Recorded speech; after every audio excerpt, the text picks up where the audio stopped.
welcome to another episode of Clean Talk. I'm your host, Brad Whitchurch, and we're coming to you live on site in New Orleans, Louisiana. We're here in the lab at Henley Ion in their beautiful offices in Uptown New Orleans. And if you saw in our previous show, we had Skipper Bond, the CEO of Henley Ion. And today I'm very pleased to have my esteemed guest, Dr. Julian Henley, the founder of Henley Ion. Dr. Henley, welcome to the show. Well, thank you for this opportunity to share what we're doing with everybody who's listening. Well, it's very exciting, the technology you've been developing, and I've just been blown away here over the last day getting introduced to all the incredible things you guys are doing. We're going to get into that, but first, Dr. Henley, tell us a little bit about yourself, your background, and why you're on Clean Talk today. Well, I've had a somewhat educationally an eclectic background because I started in physics and applied math. And at the time I was a young man, most of the funding in physics was directed towards weapons development.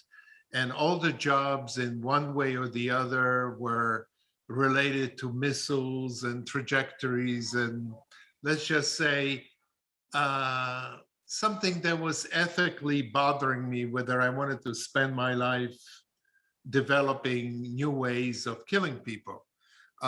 So in my early 20s, I made a shift and dropped out of physics and went to medical school, not yet knowing what I was going to do.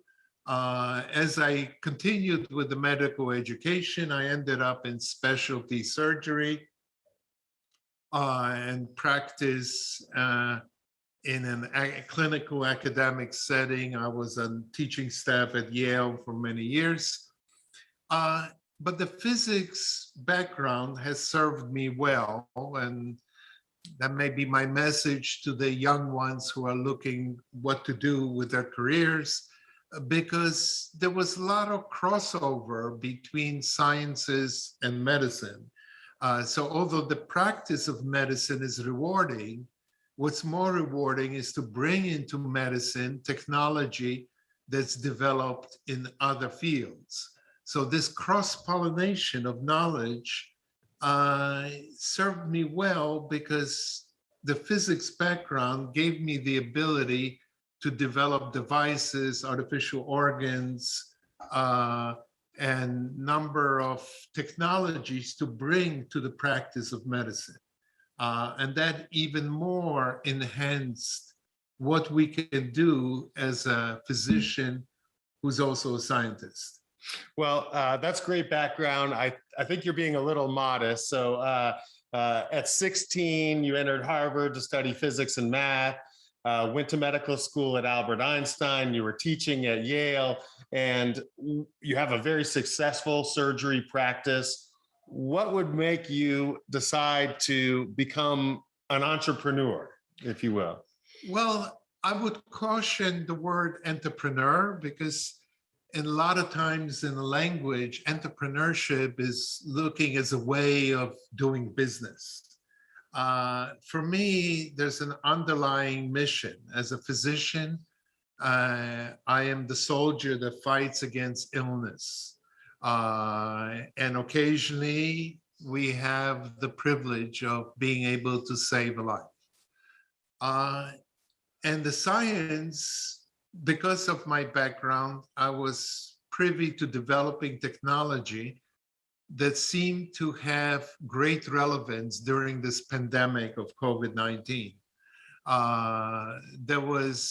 And this led me to the point that if I can bring this to real life and save a few lives, with a mission of producing a device that protects the individual from inhaled biopathogen or airborne COVID, that I ought to do this, even if I have to back off from the medical practice, because this is important. It's a mission that has meaning, and it's consistent with my Hippocratic oath of saving lives.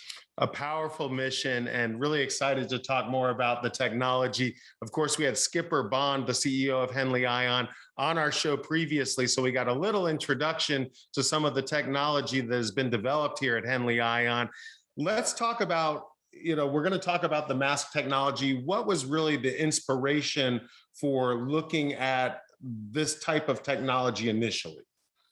Well, initially, some of us who were interacting with biodefense and concerns that affect health was the episode of anthrax bioterrorism that happened in this country some years ago. Yes. And this was a delivery of weaponized anthrax spores that infected the respiratory tract, and it had a significant mortality. Yes, it was developed as a potential weapon, and I'm sure there's a whole portfolio of biological weapons in the world.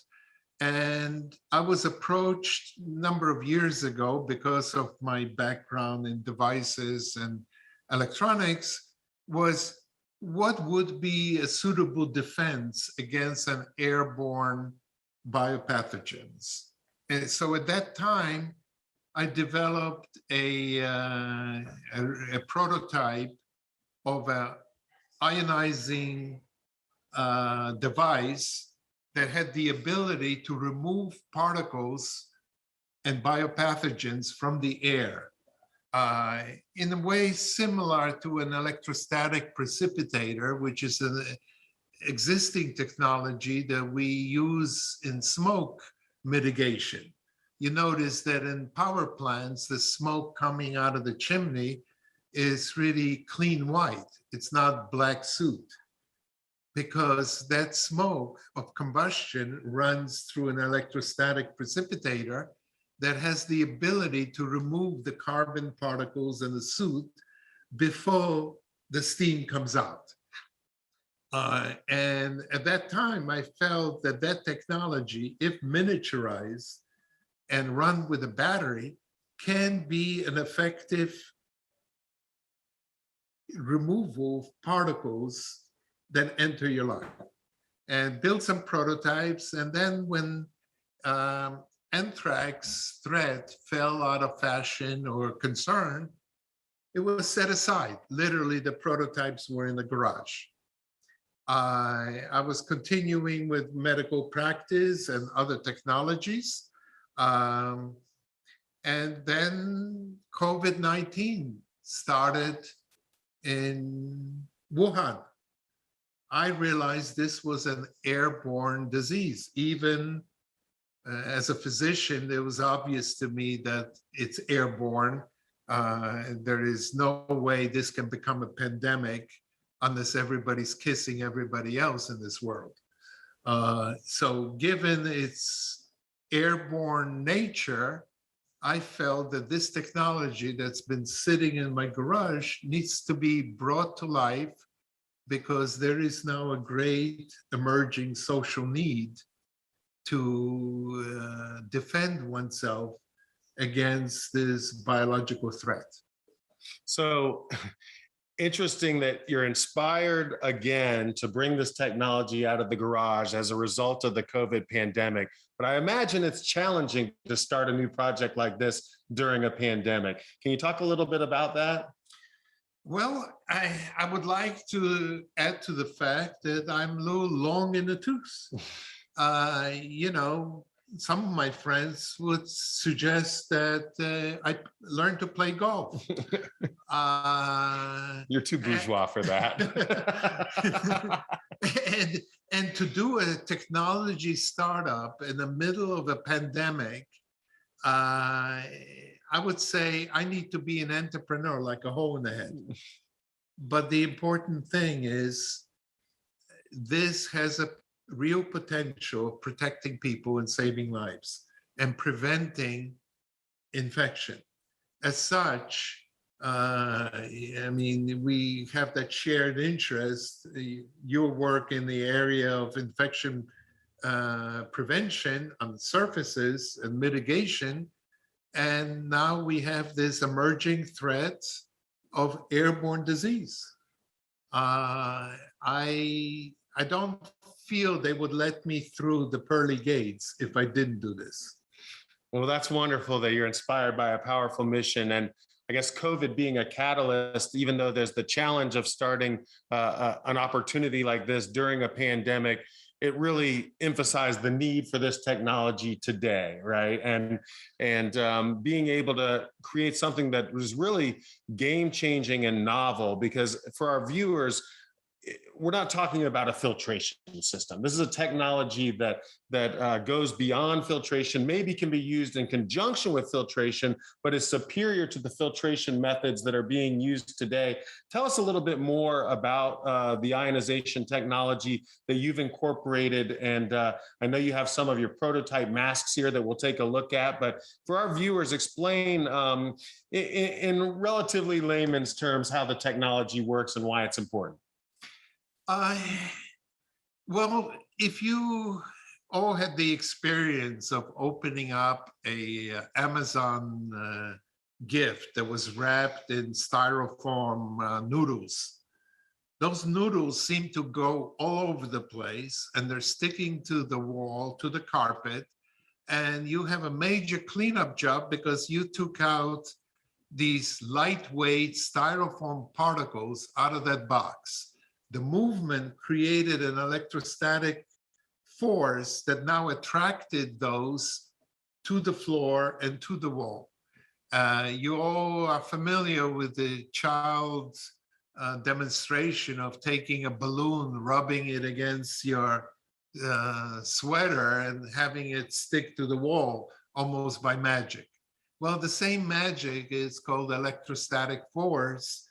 If we can create it with a battery, we can remove those particles of virus or tuberculosis or anthrax that are floating in the air, and we get them to stick on a collector. And in that collector is, think of it as the wall, because of the elevated voltages, it's being killed on site. So this is a potentially a new technology that's catch and kill. Now, I don't want to make claims that go beyond what we have proven, but what we have now proven in a biological laboratory, running our first generation prototype. Here's an example. Okay, so we have the first generation prototype.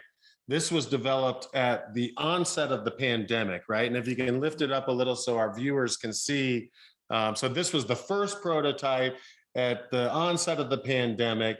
And so this is functioning. Yes, I just put it on. I don't know if you can see a little bit of the light, that the green lights, it's active and it's doing its thing. And in the process, it removes all the particles if I put it on my face. And we tested its efficacy without knowing any of the parameters or the voltages. And we tested it. First, we did number of tests with particle, same kind of tests that N95 masks are done. And we had very comparable particle rejection. So for the audience who may not be clear about it, all the masks we are wearing is really a dust protection device that's been moved to become a virus protection. All the studies only confirm that it reduces particles and catches particles in the air. It's a filtration technology.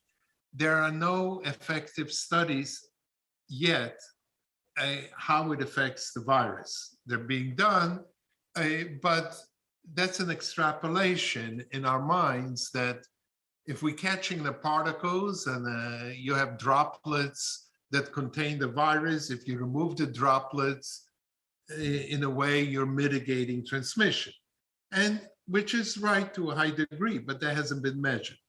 We tested this prototype with an aerosol COVID-19 in a BSL-3 laboratory, independent study. They repeated the test 25 times with concentration about 1,000,000 times greater than anywhere you would see in the real world.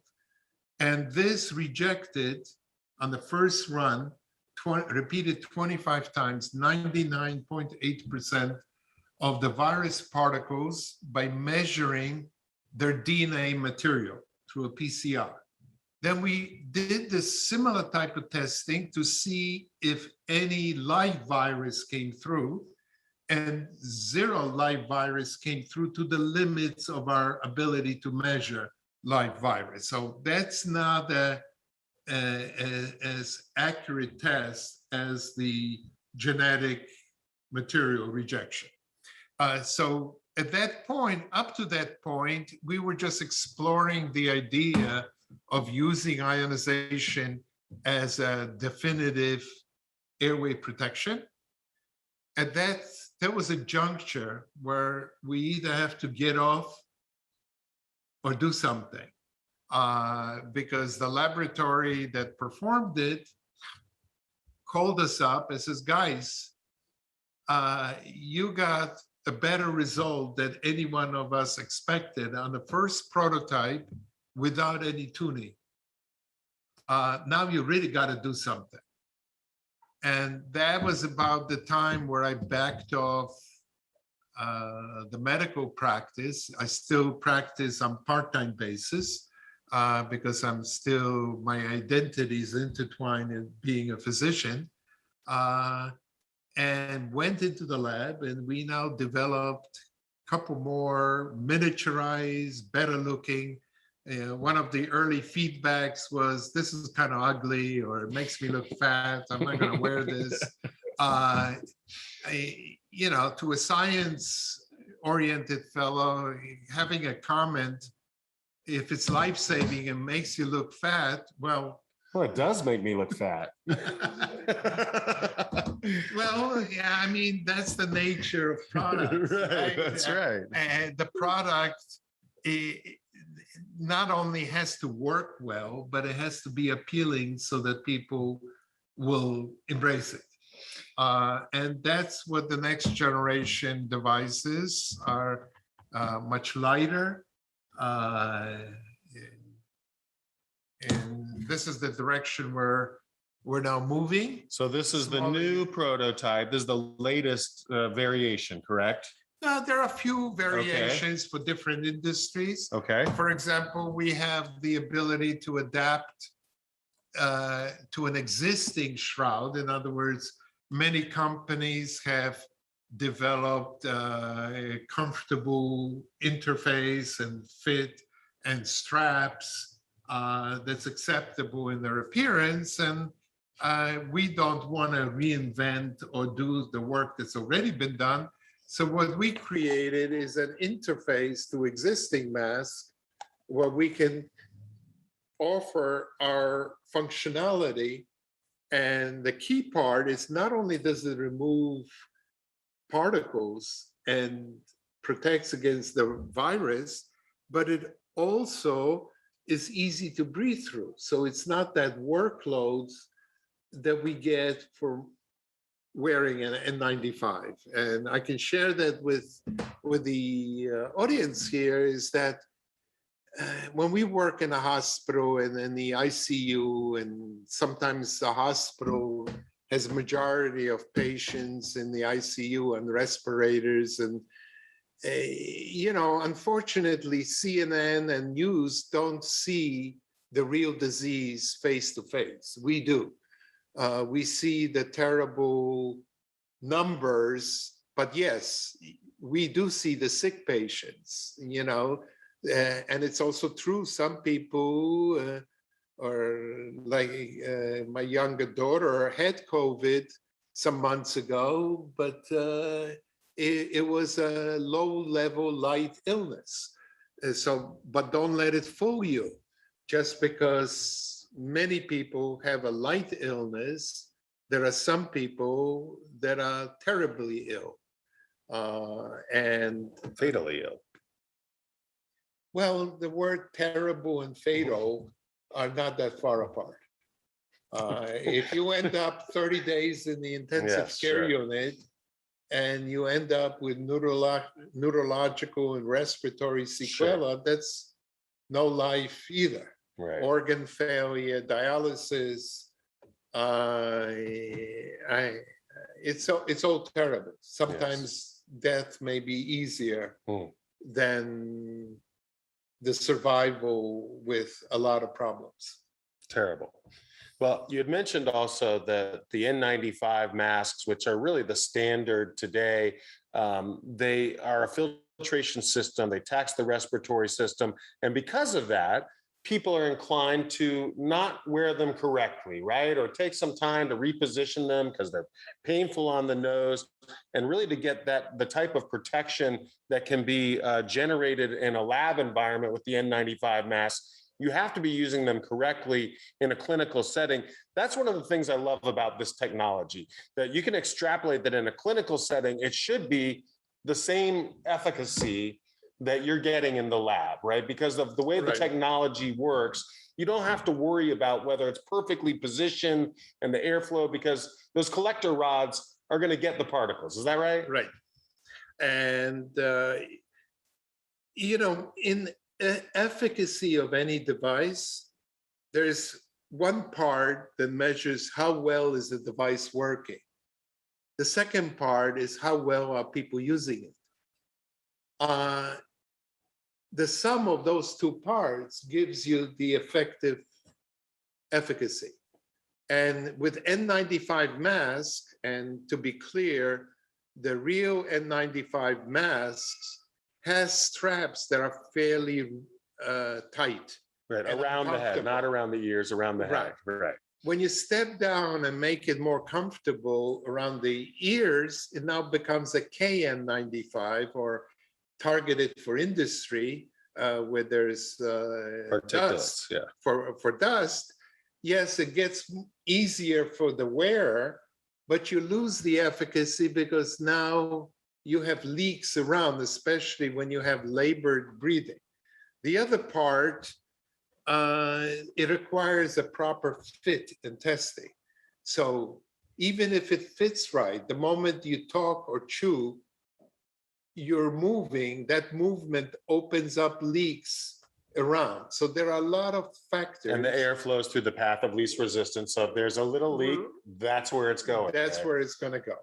So by the mere fact that we have much lower air resistance to the flow, we get a much better seal, and it's a more comfortable seal. So therefore, wearing compliance is greatly improved. So the efficacy, if the overall efficacy of wearing an N95, let's say the total from the literature that's being published, it may offer, let's say, a 30% benefit against not wearing a mask. By wearing a more comfortable mask with equal efficacy, even if you scratch your nose or do some funny things, you may now be reaching 85% efficacy.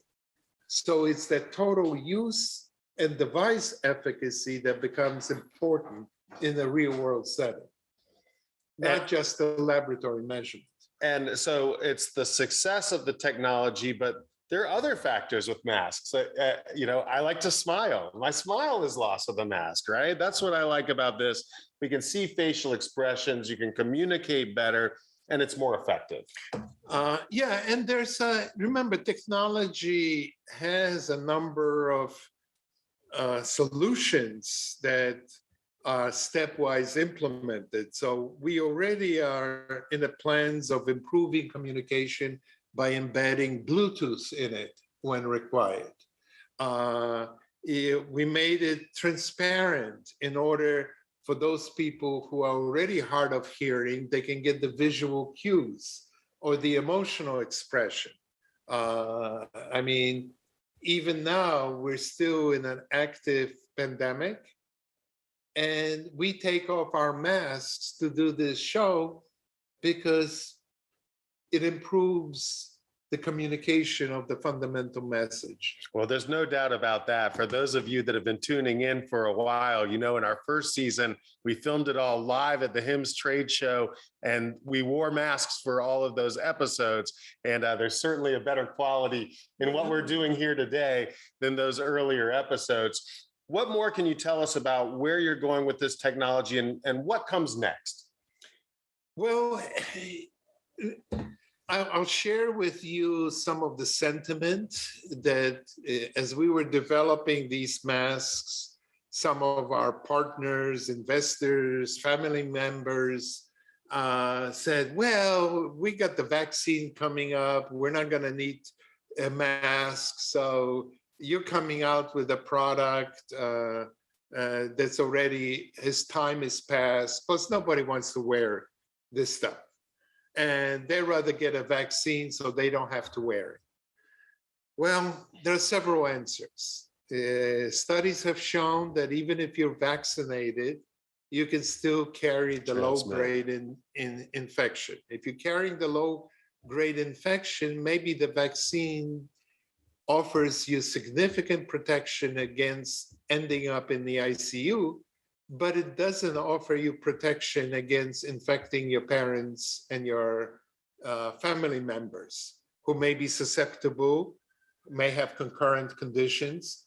So in a way, if you're looking at so-called herd immunity, you want to mitigate the spread between the people. It's not just a one-way street.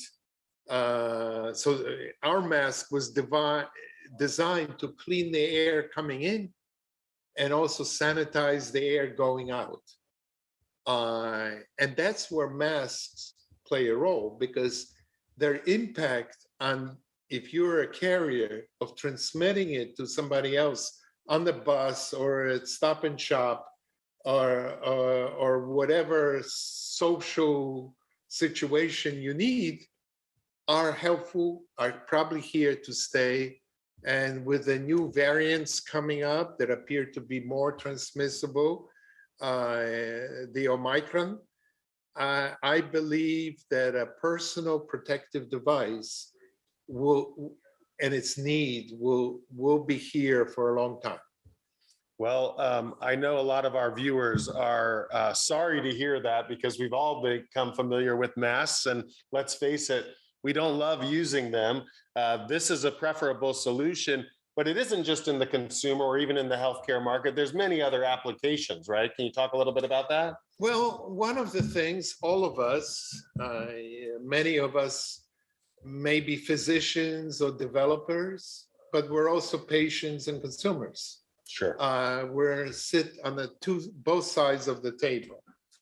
I don't particularly like wearing a mask. And when I'm in the hospital, I'm wearing an N95 or a 3M respirator most of the day. Let me tell you, it is a trial to wear it. So I'm looking for options of not wearing anything, to be frank. With that in mind, when we were waiting for the clinical results with the aerosol, I started putting together a prototype with some engineering help. It's not like I sit in my basement with a soldering gun putting shit together. But you actually do that. That is actually what you do. Well, in the beginning, you have to start someplace. Absolutely. So we do start, and I assembled a prototype unit that goes into your house HVAC system. So it's a unit that can remove the particles, catch and kill, inside the vent system. Because I wanted to make the living space, the working space, the travel space, the subway, the bus, or the airlines, a safer place, with or without a mask. As such, we set up a computer-controlled ionizer that in that particular size every 12 minutes it set an ionization pulse down the vents. So we achieve a significant sanitizing capacity of the whole HVAC system. Then I implemented a purge cycle. So when you leave a house or an apartment with your phone, you can activate the purge, which sets up a high level of an oxidizing ion in the house itself. Yes, you can smell it, but you're not there to smell it. But that will sanitize all the surfaces that are exposed. So you're out, you implement the ionization, and then does it dissipate over time? Yes, it dissipates. It has a half-life of about 20 minutes. Okay. So if you come back in an hour, open up a window, the place is Fresh and clean. fresh and clean, and all the surfaces. My concern, I don't wish to say anything about any industry, but most industries are struggling how to make their places of service a safer place. Of course. I think airlines is one of the challenging areas. But as a consumer, somebody who needs to fly, doesn't give me comfort that somebody wiped the doorknob with Clorox or the handles on the seat. My concern is when I'm walking into that airline for the seat, 200 people have walked before me, and that ceiling is only 3 inches from my face. Right. What's on that ceiling? Has anybody wiped it? What's blowing out of those vents? Right. And if there are 240 people on that plane, what is circulating in that air? And those are concerns. And, obviously, it's not a time, we're here to talk about solutions. We have enough from our news raising concerns. So it's not my intent. I want you to be environmentally aware. I don't wish to add to the existing paranoia. But in some senses, it's the paranoia that's the catalyst, right? Because to me, it's almost unconscionable that it has taken so long for someone, and thank God you're doing it, to address this situation. It's been an ongoing problem forever. It's only now because of COVID that people have this greater awareness. I see in the healthcare system, we rely on HEPA filtration and positive pressure. That we know scientifically that does not get the job done. This technology is so needed, particularly in those environments where there are additional pathogens and superbugs, and it's such a heavy load of those type of pathogens. So I commend you for moving forward with this technology. The mask is very exciting, but I find the HVAC just so necessary in so many environments. I shared with you, we've done the air sample testing in major healthcare systems, and we found every gram positive, gram negative pathogen you'd be concerned about in the OR theater and in sterile processing. So you sterilize the instruments and then you put them in the dirty air. And so if you're not addressing, in addition to the hard surface pathogens, if you're not addressing the air, you're not addressing the problem. Is that right? That's absolutely right. But I want to introduce another concept. We are living in a culture that in many ways is anti-science. And we're sitting here preaching to the choir, assuming that everybody here is a scientist and understands biopathogens and their airborne transmissibility.